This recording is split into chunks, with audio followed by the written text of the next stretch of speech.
bà hay thế mà cắt bật tay mà đó màนี่คือភ្ញៀវគាត់ស្គាល់តាមការណែនាំរបស់មិត្តភ័ក្តិគាត់បាទនេះ Staria បងប្អូន2025បាទជីអត់ទាន់បានមួយឆ្នាំទេបាទតែកង់បាទទៅហើយបាទអញ្ចឹងគាត់ធ្វើការផ្លាស់ប្ដូរសៃលុនបាទពី35 55 Air 18អញ្ចឹងដាក់ទៅធានាតែអែមហ្មងហើយគាត់សួរថានឹងលឺអត់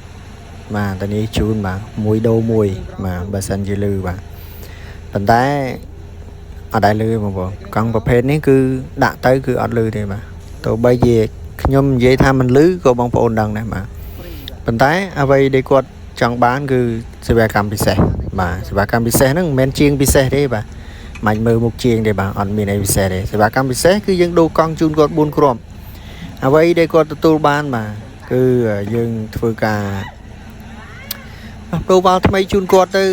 balancing ជូនគាត់បាទសេវាកម្មរហ័សសេវាកម្មល្អហើយជាចុងក្រោយគឺយើងធ្វើការចែកគ្រឿងក្រោមជូនគាត់មួយជុំបាទហើយមួយទៀត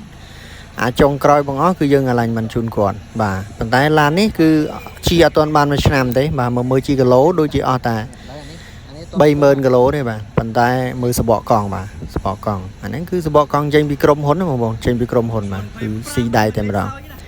យើងឆៃមើលគ្រឿងក្រោមជាក់ស្ដែងទៅគឺស្ទើបងប្អូនគ្រឿងក្រោមខាងក្រោយរបស់គាត់ហ្នឹងគឺស្ទើច្រើនបាទដោយសារនេះបាទ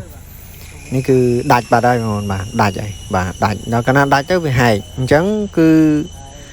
យើង